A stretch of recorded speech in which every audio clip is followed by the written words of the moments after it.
Hey guys, we're gonna do a little tour here of the garden. It's Tracy, Kansas Garden Guy.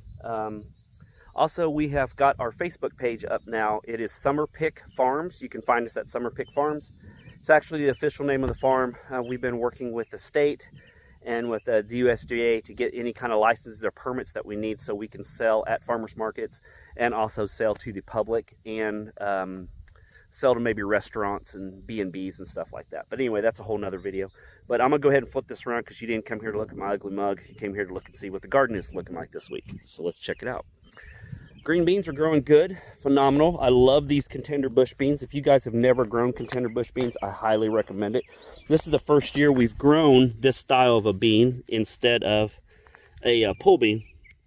And they have produced, as you can see, these things are putting beans on. We've been canning beans and freezing beans and eating beans and everything you can do with the green bean. But that's good though. That's what we wanted. That's why we planted so many plants. Hopefully we were going to sell some of these, which we have sold probably 10 pounds of beans so far to a couple friends. And we're putting some up for winter. So that's a good thing. Tomatoes. First row is Bella Rosa, which you guys know. Second row is Summer Pick, if I believe so. Third row is, I can't remember. And then fourth row is the Romas. I always get those two mixed up. Brickyard. I'm sorry, Brickyard. I don't know why I can never remember Brickyard. Anyway, these Bella Rosas are very good. I think next year this is going to be our go-to tomato. I do like the Summer Pick. They've got a good consistent look to them. And even the Brickyard. They just don't put on as much fruit as the Bella Rosa does. Maybe it's just, these are all grown down in the south. So maybe it's just that they're used to more humidity or something than we have here in Kansas. Not that we don't have a lot here, but I don't know. But these Bella Rosas are beginning to, we're getting, like I said, we're getting probably a dozen tomatoes a day that are blushing. So we pull them out when they blush. You guys don't know what that means when they blush. If you look at these, you can tell these are actually green tomatoes. You look down at that one, you see a little tint of orange there. That means they're starting to blush, which means they will ripen. So what I'll go through and pick some of these, and we'll put them inside in our back room so they can finish ripening in there. The reason why I don't vine ripen, they're okay on some of these, like some of these we have up here for our personal use. These I don't, because I don't want the bugs to get to them, the raccoons or any animals to get to them, birds, anything like that to tear them up. Because these, hopefully, I can try to get some of these sold and recoup some money back. Or at least sell them for stewing tomatoes or canning tomatoes, which, I mean, they don't have to be pretty perfect to be a canning tomato. But these Bella Rosas have been a very high producer, as you can see, of tomatoes this year. I really like them. Like this one here's got 14 tomatoes on it. It's crazy, but it's got 14 tomatoes on it. So I need to get some of this tied back up. We had a storm come through the other night, and I tied some up, but it's kind of hard to keep up with these dudes. Peppers are looking amazing. We'll take a tour of that. Let's walk through here first and look. Okay, we've got Better Boys here. As you can see, the Better Boys are starting to blush. You can see that there too. They're starting to look beautiful. So we're getting pick 2 or 3 of these a night. We let them sit in a windowsill. And on the back side, we have, man, that's beautiful. And Better Boys look beautiful. We have Black Crim, which these are Cherokee Purples, excuse me. Black Crims are over there, but they're looking very good also. Very pretty tomato. First time we've ever grown both of these varieties. We've grown Better Boys in the past, but never Black Crim or Cherokee Purple. These guys are looking amazing. So keep moving on. Basil. I don't know what to say about the basil besides, oh my Lord, these things are crazy. I know I keep bringing crazy, but I don't know what else to say. They're literally as tall as my waist, so 3 foot tall. I mean, these guys are just, and look how healthy they are. Just dark green inside. The leaves are beautiful. Some of these leaves are the size of my palm. That's how big they've gotten.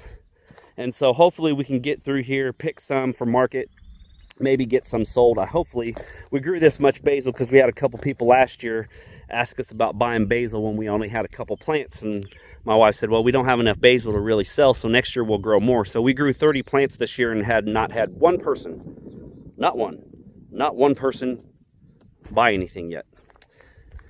So I guess that's the way the market works, right? Cherry tomatoes. These are large red cherries and black cherries. As you can see, we're starting to get cherries little bit by little bit. They're starting to ripen up. But these things have been amazing. It is amazing the type of organic fertilizer and composted soil that you use from day to day. I thought we were using good soil. A couple years ago, I bought some from a guy that claimed that it was very, very good soil, and it was okay. But I tell you what, I started using compost from a site here in town that I can buy it by the yard, and it's just amazing. I mean, look at this. Look at this, what is it, 8-pack of tomatoes? Look at this. There's my hand. Look how big that cherry tomato is. And we sell these things by the pint for $3.50 a pint. And that's a little cheap. I try to be a little bit cheaper than the store so you get a better product, so you remember who we are. And man, I mean, that's crazy. That's going to fill half a pint, just that little piece. And then see, look, we got another round, and then another round, and then another round. And these large cherries are producers. But let's move on. We're not going to talk about these sunflowers. I'm disappointed in sunflowers. So, pickling cucumbers. We've got half a dozen or so of some Boston pickling in here. We're getting pickles from them every night. We've put over 20 jars of pickles up already, and we've sold 10. You can hear that bee over there. I don't want to get stung by him. He's over here looking for flowers to get pollen from. But we are pulling pickles every night off of this, which I think is crazy. If you guys ever grown any type of pickling cucumber, they literally will out pickle you. I mean, that's how hardcore these picklings are. It's why I only wanted to grow 6. My wife wanted to do like a row of 15 or 20, and I told her, I said, she's crazy. 6 is more than enough. We've got peppers. I've got habaneros here in this row. This row is habaneros. This row is grande jalapenos. And then this row is our bell pepper rows going down. Let's take a look at some of these habaneros. You can see they're starting to turn orange now. So, but they're producing a lot of fruit. We get an orange one here or there. Looks like one fell off there. Every once in a while we'll get one or two start to change color. Here's one here that's changed color. As you can see how beautiful that is. That's a huge habanero. So that'll be picked tonight. But the habaneros are looking good. We've got some bananas over here, which is on the lower end of my plot over here. You can see they're putting a lot of fruit out. This holds a lot of water, so when it rains a lot, this pulls a lot of water. I kind of knew that going in, that it was going to do that. I was hoping that with these being a raised mound, that it would drain the water out, but that's why these are little small banana peppers compared to when you start getting up there. Some of them are huge. We've got some planted in spots where other peppers have died. We just replaced them with banana peppers because that's what we had on hand. But you can see these banana peppers are producing a ton of fruit, and this is the 3rd picking so far. I'm not picking them unless they're the size of my hand. So I'm letting them grow as big as they can. Maybe that will attract more customers at market.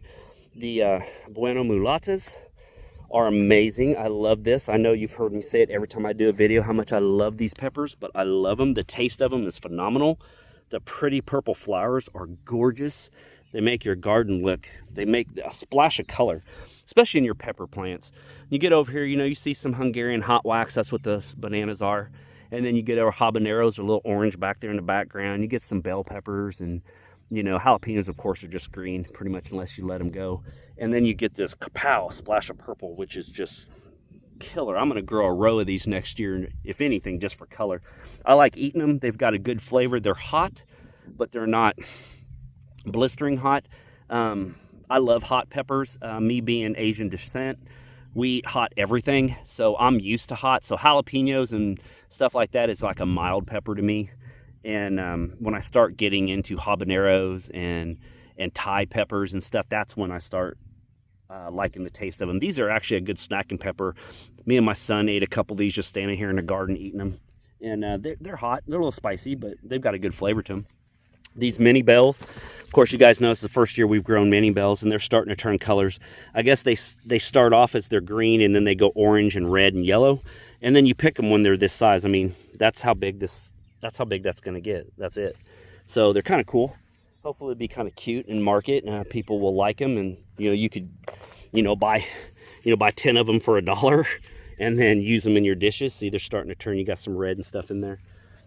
The grande jalapenos are starting to grow. I mean, look at this. This thing's got a ton of fruit on it. Same way with these. Ton of fruit. They just haven't got any big size yet. They're big as jalapenos, but these are grandes. These are Craig's grande. They're supposed to be like the big poppers. So we've got bell peppers. Look at this. See if I can get a good shot in there. Look at that. That's crazy. They're starting to go, and these are my Thais. Sorry about my hand being in the way. As you can see in there, can you see in there, guys? Yeah, those are all the Thai peppers. Now these things are hot. By no means are these ghost peppers or anything like that, so don't think these are the hottest peppers.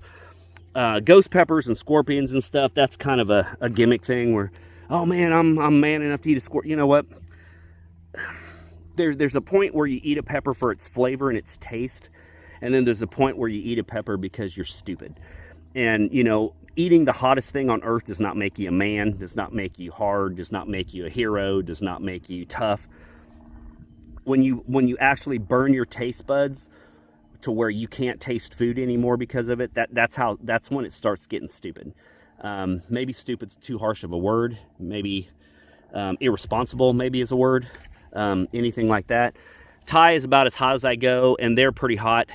Like I said, we do a lot of Asian dishes with this, a lot of stir fry with this. And these Thai plants, I know you can't see because they're green.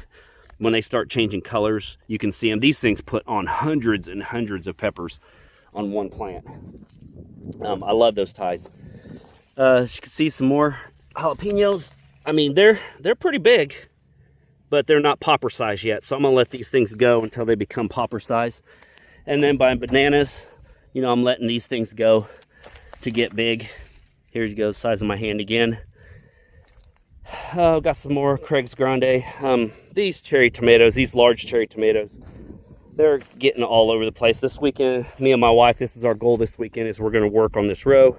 We're going to get these all pulled up and tied up out of the way. I've been kind of leaving them because they're kind of a hot mess, and I don't want to tackle them by myself. Well, I'm going to have to do something or pull them out of here and get rid of them. And these things are putting on, I mean, we've got a couple dozen fruit per plant, and I don't want to waste them or get them or have them get killed or die off. So we're gonna have to get some of these cut, like this thing here should be cut, and then get it tied up there, and hopefully we can get them taken care of. Muncher cucumbers, my wife loves these. She's got 4 of these plants. These things produce cucumbers like crazy. The Munchers are a small cucumber, as you can see in there. They get to be about the size of like a 3/4 size of a hot dog probably. And you can see some more in there. These things got blooms everywhere. There's a good one there. That's about, here, let me see if I can show you. That's about the size of you pick them to eat. They're a very good snacking cucumber. They're made for like a snacking cucumber is what they are. She really likes these, so as you can see, there's a couple there that need picked tonight. Marketmore 76s. I can't say anything but good stuff about Marketmore 76s. They don't produce as much as my Diomedes do, but the Diomedes are a commercial cucumber, and this is more of a market cucumber, like a backyard cucumber, I would say. Maybe not a market cucumber or backyard. They're all market cucumbers if you sell them. They've got a good look to them.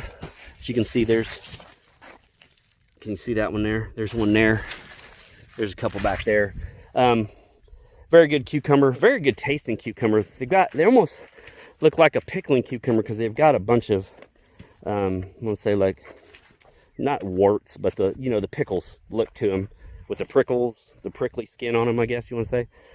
Diomedes are commercial grade cucumber, man. They're coming on strong. We're getting 20 to 25 cucumbers a day off of these 4 rows. I know that doesn't seem like a lot, but when you pick 100, 150 cucumbers a week, that's a lot. That's a lot of flipping cucumbers. Let me see if I could show you. Well, there's one there. I'm trying to show you. There you go. There's a good one there. Very good size there. That'll be ready probably tomorrow. I'm gonna let that get a little bit bigger. As you can see, there's one here that's gotten really fat, but not very long. Kind of crazy. But these are the commercial ones that will grow 8 to 10 inches long, about 2 inches across. Oh, there's a good specimen over there you guys can check out. I can just show you. Dark green skin, light inside, hardly any seeds. Very good cucumber, very good tasting. And they just grow like crazy. You know, here's another one growing here. I mean, we literally have them all up and down these rows. I went ahead and did some mowing today. Took the deer fence down, as you can see, because it was bothering me. Had to get in here, get some grass trimmed up. Getting 2 ears per stalk, pretty much. Got silks going. So what I'm going to do today is, I'm going to see what the forecast is for rain. I don't think we have rain until Sunday. Go through here, spray a little spinosad on these silks to keep the silkworms and the Japanese beetles out of here. I don't want to lose any of this corn this year. This is ambrosia, very, very, very, very sweet corn. So I've got 500 stalks in here. So hopefully I've only seen one worm. I walk through this every other day. I've seen one Japanese beetle and one worm in here so far on a silk, and I've killed both of those like 3-4 days ago. But they're about 6.5 feet tall. I'm about 5'10", and it's taller than me, so that's good. Squash and zucchini. As you can see, we've got some open plots now. Got a little vacancy. We've had a couple of them die of wilt. That's just the way squash and zucchini are. They get to a point and they get wilt, and then all of a sudden you wake up the next day and your plants are dead, but the day before they were healthy. Just is, my understanding, it's just a fungus, which is fine. They're out. I went ahead and put seeds back in the places to do another succession planting so we could get squash and zucchini. Maybe provide squash and zucchini to our customers a little longer. The big old dump truck going down the road there, interrupting my video. But I did, where did I see that? Oh, there it is. It's a good old zook right there. Some nice little zucchini there. We're gonna pick that tonight. But I can't say anything bad about these hybrid squash or these patty pans. So you can see, I love these patty pans. Love the looks of these patty pans. They seem to be doing very good with some of our customers. I know my mom is very picky. She's not a squash eater, and she's very picky. Oh, there's a squash bug. Oh, die. Got you. There's another one. I love killing squash bugs. I don't know about you guys, but I do. We don't have very many squash bugs. I think we've killed probably a couple dozen on all these plants this year. I do a lot of control, which is either diatomaceous earth, which you can see, which is that white stuff there, and I spray neem oil and some pyrethrin on here, which is natural organic stuff. I don't like to spray a whole lot, but I do have to spray some to keep my harvest going. So, I mean, that's just a fact. A lot of people, I hear a lot of people around here that say, I don't grow squash and zucchini anymore because of the bugs. Well, you know, squash and zucchini is one of those plants. Well, it looks like that one may die off here soon. Squash and zucchini are one of those plants that if you don't stay on top of them, you don't trim up the leaves a little bit, and you definitely don't hunt squash bugs, you are not going to keep these plants alive. I don't care where you live. Squash bugs are here to stay. I like my zucchini and my squash way too much not to produce or grow these. I think it's crazy that you wouldn't grow these just because you can't come out here and kill a couple squash bugs every day. I know people have jobs, people have work. I mean, I do too. But you know what? That's what we do as gardeners. We have to clean our gardens, we have to weed our gardens, and we have to water and provide food for our gardens. So that's just all part of it. You can't own a luscious garden and never touch it. I mean, that's just off my soapbox about that. But anyway, these are looking good. Patty pans are looking great. You know, we've had these for a couple months now growing, and we've succession planted that one. I've got seeds in each one of these holes. These I planted in seeds 2 weeks ago, and I just planted these seeds last week. So these are like 4 or 5 days old, and they're already coming up. So we're going to have another succession planting. See, like this one here is wilted. See how this one is? It's just the way it is. I mean, you could water it.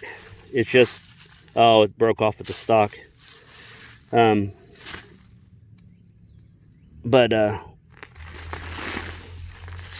you know, that's just the way it is. It looks like okra is looking phenomenal. We've got to pick okra tonight. We pick okra every other day and get probably a quart bag of okra every other day. 3 different types of okra going in here. I got jambalaya, I've got red burgundy, and I've got Clemson spineless. I don't know if you guys know this, but okra is part of the hibiscus family, a cousin in the hibiscus family. So the flowers are like hibiscus, and I'll show you a couple of those flowers. But this okra, I mean, you see a couple pods there. And there's 1, 2, 3, 4, 5, 6 pods there. And you can see, I'll show you this hibiscus flower. You can see in there, look how beautiful that is. I mean, they're beautiful. And but we've got to get through here tonight. You can see another hibiscus flower there. We'll turn around, you guys can check them out. I could just sit here all day and just look at how beautiful these flowers are. We got to go through here tonight, and it's starting to get past knee high now. So all the okra will grow at the top instead of at the bottom, and we won't have to fight so much to try to find some of these pods, because I spaced them 2 feet apart. They said 3 to 6. I spaced them 2. I was like, that ought to be all right. Well, I probably should have spaced them 6, because now you can't even tell where the rows are now. Kohlrabi is still working. As you can see, I don't have anything in that front plot yet. That's where I'm going to show you what I'm putting in there. Kohlrabi is looking good. I'm surprised they've been around this long still. They're starting to do their thing, get their little bulbs here. Like I said, this was part of my free seeds from Baker Creek, so we're just going to play this out and see what they look like. Let's walk over here. This is my wildflower / weeds mess. Put wildflowers in here thinking we could get some pollination, and the flowers didn't come up in time, and all the weeds did. So I'm going to go through here, pick some of these pretty ones. I've been picking them for my wife and putting them in vases, or vases, however you want to say it. I'm going to pick some of these black-eyed Susans, put them in a vase, and some of these, those, and some of those, and that one there. I don't know what they're called. I'm very bad with flowers. And then I'm going to mow this down and get rid of this. But let's walk over. We'll walk past the beans here. Man, I'm telling you guys need to grow some of these contender bush beans. They're amazing. I mean, like I said, we've done pole beans in the past, and Japanese beetles get to them, and that's when I was pre-gardening, into my infancy of gardening, and didn't know what to do. And man, now when you get your stuff on, man, that contender really brings it on. Okay, cantaloupes and watermelons. As you guys remember, we have 30 cantaloupe plants, Hale's Best, Ambrosia, and Athena. And we have 30 watermelon plants. We have Crimson Sweet and Charleston Gray. It's kind of hard to keep track of. I can't even remember my own birthday, but I can remember every seed packet that I planted out of the 300 seed packets we used this year. It's crazy. So you can see, this stuff is putting, there's a big old bee. Sorry, Mr. B. These things are putting cantaloupe on like crazy. Each one of these plants should have 3 to 5 on it, and we're getting like 9, 10, 11, 12 cantaloupes per plant here. I mean, look at this. These things are huge, and we've got them all over the place. There's some sneaking inside of there. I mean, they're starting to run. You know, this is on a 40 by 80 plot, and they're starting to almost take over. And I've given them 7 foot of space all around each plant. If you guys watched my earlier videos, they were spaced 7 feet apart. 7 foot rows and 5 feet apart to give them space to run. And they've almost taken all of it. So, see, there's 3 good ones there. There's another good one there. Start looking in here. There's another good one here. I mean, you could just open this up. There's another one in there. As you can see, we've got 2 cantaloupe here. We've got some in there, some over there, which is good. My goal is to have a couple hundred cantaloupe to sell this year, and a couple hundred watermelon, or at least 100 watermelon. We may not get that far. Watermelon usually 2 or 3 grow on each plant. These things have been doing good. Like this one plant right here, it's got 4 Charleston Grays on it. There's 2 there, there's 1 there, and 1 more there, and this is on 1 plant. And usually 1 plant, we had 1 plant last year produce 1 watermelon. It was huge, but it was 1 watermelon. if you're not familiar with the Charleston Grays, they're the oblong ones that grow 30 to 35, 40 pounds. The Crimson Sweets are the round ones you see that look like basketballs that you usually see at the store for like $7-8 a piece. That's the Crimson Sweets. They're very sweet, but they're round. I like the Charleston Grays. These are just a standard run-of-the-mill backyard barbecue family reunion type of watermelon. That's how I look at them. But there's a 3-pack there. I mean, look at this. There's 3 right here in a row. Boom, boom, and boom. And then one more. There's 4. There's 5. I got 5 off this one plant. Pretty crazy this year. See, there's your Crimson Sweet watermelon. Just your basic round watermelon. They get to be about the size of a basketball, probably. My wife loves these things. They are super, super sweet if you've never had one. I know right now at our local grocery store, they're selling for $7.99 a piece for that size. Not even bigger than that. Last year, we had them averaging 20 pounds. So, I think we're going to be able to get rid of all this year for sure. There's 1, 2, 3, 4 watermelons there off this one plant. And then you come over to this one plant, and then we've got one big one here. You come over here, there's 1, 2, 3 watermelons there. There's 1, 2, and 3 here. There's another one over there, another one right there. We've got this one right here, and this one right there. See, this one's a pretty good size. Well, we got 2 right here. You got this one, and then we got this one. So you can see the size of this watermelon already. So that's mine right there. And there's another Crimson Sweet, another Crimson Sweet, another Crimson Sweet there. So, but that's what we got going on so far. In the big garden, which I call the front garden, I'm gonna call that the front garden.